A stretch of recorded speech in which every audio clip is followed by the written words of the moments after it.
Hello and welcome to Aqua Rach. My name is Rachel and today I am going to be introducing you to my inking supplies. So I know I haven't done a lot with ink on my channel yet, but I am planning to. There's so much that you can do, and I think it's a medium that's really underrated. In fact, sometimes I wish that I only worked in inks because it's such a simple material to have. Instead of filling up my entire house with tons of art supplies, I could just be working with inks and it would be awesome. And I would still be able to accomplish so much. And one thing that I really love about ink is that it works so well with watercolor, though you do need to know a few basic things, which I will also cover briefly in this video, but I plan to make a more in-depth video about inks and some techniques and some things that you need to know. So let's get started. All right, the ink that I use most often, I have this big bottle of Speedball Super Black India ink. And I use this one the most because it is a waterproof ink. And what that means is that I can do my inking, let it dry, and then I can do watercolor applications on top of it or even ink washes. And the ink that I laid down, once it's dry, it's not going to smudge or dissipate with the water in any way. So this is a good waterproof ink.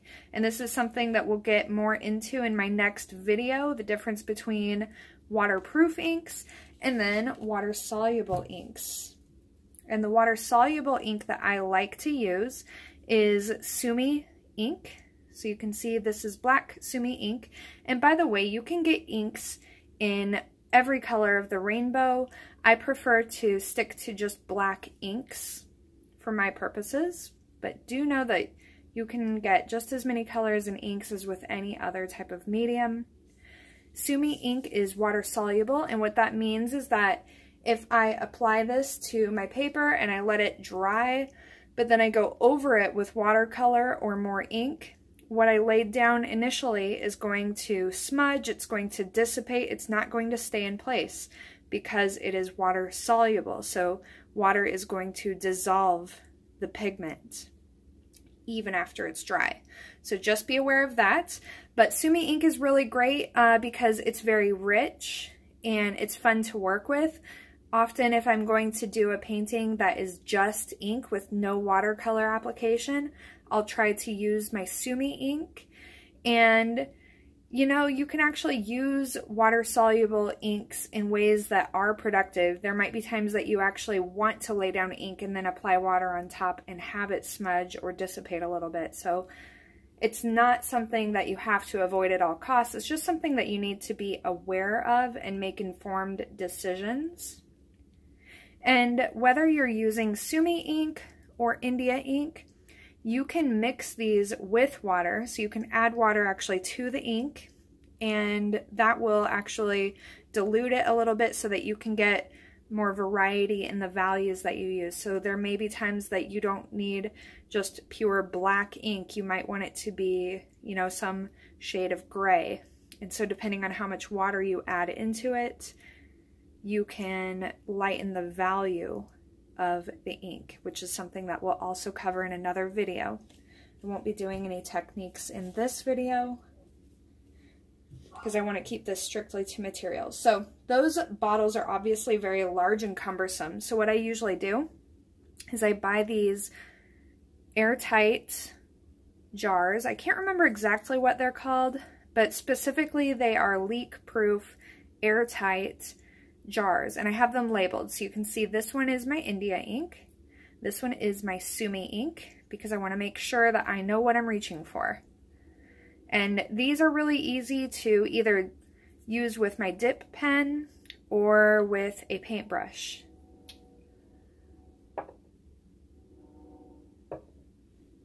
And when I'm transferring my ink to a smaller container like these little jars, I will use a cheap little funnel. Can't remember where I bought this, but you can buy these literally anywhere. But it can be very messy if you forget to use a funnel. And next, I don't remember what this is called exactly. It's just made of plastic. It has this lid. You can see I use the lid a lot. And what I do, if I'm going to be doing an ink painting with a brush, I'll dip my brush into the ink and I'll put that pure ink right here in this center well. And then with these wells on the outside, that's where I'll add varying amounts of water to dilute the ink so I can kind of keep track of which well has, you know, the highest concentration of ink pigments or the least. So you just kind of have to keep an eye on that. And we'll see when we do an ink demo. It is a little bit challenging. Even when you add water to your ink, it's hard to tell exactly what value that's going to be when you place it on paper because it all looks very black. So I use this lid a lot. And I think this container has something to do with Chinese calligraphy. I can't remember exactly what it's called though. And I haven't even used this bottom part for anything. I really don't know what I'm supposed to use it for. I guess I need to do a little more research. Maybe you just put water in here. But one thing that's kind of cool is it has this ridge here. It actually has two places so you can actually rest your brushes. And speaking of brushes, I have a couple of these Chinese calligraphy brushes. They're quite large, but they're very fun to use. So you can see how you can rest this on this container. And then for smaller brushes, I just use really inexpensive watercolor brushes. I do not use the same brushes that I actually use for watercolor, and you can see why, because it is a little bit stained from ink. So I just don't want any kind of cross-contamination. And this fits right there. And besides brushes, there's other utensils that you can use with ink, of course. The one that I like to use the most are dip pens. So I have two dip pens here. And I like this one a little bit better. I use it more often. This is a Speedball brand dip pen, and you can buy lots of different nibs. Very, very inexpensive. This is the first dip pen that I bought, and you can buy lots of nibs and experiment with them, and they're very inexpensive. This was also not expensive. It was definitely less than $10, probably $8, and I bought a bunch of refills of these nibs. These that I put in here are all G nibs, so these are what is commonly used in like cartooning, but they really make great lines.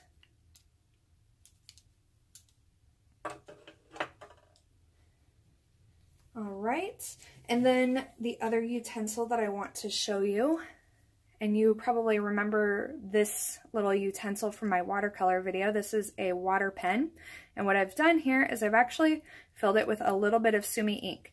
And what I think I remember doing, I think I filled it only maybe this full, maybe just about halfway with ink, and then the rest with water so that it's not completely dark. And that way I can use this to do gradations and kind of build up my values, do a little bit of layering. But this is really great to take out sketching because obviously, even though these are spill proof and they're airtight, they're, you know, it worries me a little bit to think about taking these anywhere, especially if I'm sketching in my car or at a cafe. What if I knock it over when the lid is off? I don't want to really make a mess. So this is a better way to do some ink sketching on the go. And these pens are really inexpensive. I think I bought a set of at least 6. I think I got at least 6 of these for less than $10 for the pack.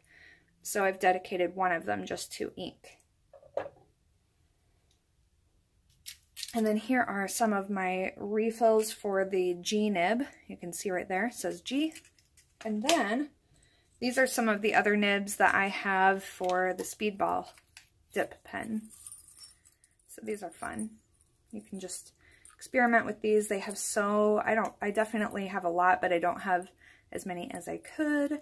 A lot of these are specifically for cartooning and they make really thick lines.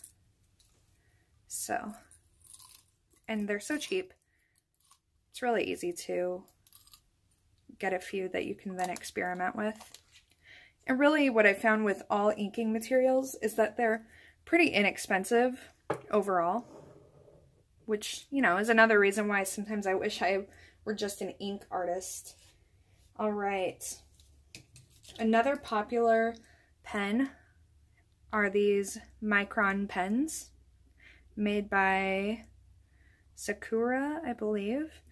And these have archival ink. Make sure I'll get that in focus. And they're also waterproof, so you can use these to do your inking and then do your watercolor on top, and you won't get any smudging.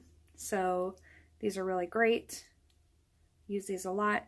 The only downside with these is that, unlike with a brush or a dip pen, you don't have any control over the, line weight and things like that. You don't get any variation. So if I want to be more expressive and a little bit more, organic with my art and less precise, then I'll use either a brush or a dip pen. But if I really need precision, like if I'm inking a face and I'm working on like eyelashes or something, then this is the way to go. And you, of course, can just use these in conjunction with other inking materials. I also like to use a fountain pen. This is one made by Pilot. I think it's like $12, which is kind of pricey for a pen. But you can see it has a nib and it makes really nice lines. And honestly, there's no big reason why I like this. I just think it's cool. So I have this, and it's refillable too, so I'll show you that really quick. You just buy these cartridges, and when you're out, you just replace it, and it's very easy, and you can get different colors of cartridges. Now, fountain pens, they do, sometimes they're naughty, and they spill, and they explode, so you have to be careful with them, but I like to use that for, quick line sketching. And then here are the refills. These are really inexpensive. So it's Pilot brand, and they just look like this. You just pop a new one in when you need it, and it's pretty fun to use. Okay, so then this is, I think, just a gel pen. It's nothing special, but what I've found is that it works on the go, and it's also waterproof. And I found that out just by experimenting, so I did a little sketch and put some watercolor on top, and it didn't smudge. So, I guess whenever you get a new pen, if you're wanting to know if it works with watercolor, just, test it out. And then I also have a white gel pen. I don't use it very often. It's not really my favorite, but every once in a while I'll use it. I find that I don't really like how it looks. So, I might use it if I'm kind of desperate or if there's something really crucial that I forgot to leave white when I'm doing my sketch or my painting. I'll use this, but I almost always find that it's wider than my actual paper, and that kind of bothers me. So I don't use it often, but I do typically have it handy. Oh, and here's just another watercolor brush that I've devoted to inking. And you don't need a lot. I just, I have a flat and then a round with a nice point. And that's really all that I need. All right, let's see. So let's talk about paper. For sketching, I don't use watercolor paper typically. I just use a sketchbook that I got from, what is this? I think this is Moleskine or Moleskine. I like that brand, even though I don't know how to pronounce it. And so, sometimes I will do a sketch with Sharpies. Sometimes I'll do a sketch with ink and a brush like this, and that worked pretty well. Most of the time when I'm doing sketching with pen, I'm using my fountain pen. So you don't have to be with ink. You don't really have to buy expensive mixed media sketchbooks like you do with watercolor. I find that just plain paper, really lightweight paper, works really well. But every once in a while, I will want to use ink on mixed media paper. So I just use the same sketchbook that I use for my watercolors. And then for final art, I like to use my Fabriano paper. Now, when I do watercolor paintings, I will sometimes spring for the really expensive 100% cotton paper to do my final art. With ink, I just don't really find that it makes that huge of a difference, so I don't usually use the 100% cotton paper with, just inks. So this is good enough, 25% cotton, still a really good paper. I have no complaints about it. I use it all the time, and I buy it basically in bulk, and it's less expensive, and yeah, I just really like it. Okay, so then the basics, of course, a jar for water. As I said, you can dilute, whether it's Sumi ink or India ink, you can dilute it with water. So I always have that handy, just like when I do watercolors. If you don't feel very confident with ink, I think a lot of people are really intimidated by ink. So, you know, just a regular pencil. It doesn't have to be a mechanical or any special pencil, but, you know, it might help you just to do a quick sketch and kind of know where you're going to be placing lines and washes and values and things like that. So pencil is good to have around. And especially for ink painting, and I forgot to mention this in my watercolor supplies, but having a spray bottle around can really do wonders, whether you need to wet your paper to do a wash or you want to actually apply ink or watercolor and then spray it to get kind of a, you know, an effect of it being spread out by the spray. I typically do try to have a spray bottle handy, so that's kind of an optional thing just to keep in mind. So yeah, this is basically all that I use for inks. There's a lot here, and I just want you to know that you definitely don't need all of this stuff right at the beginning. I think that what you should do is just decide what you would like to experiment with and then just purchase the supplies for that.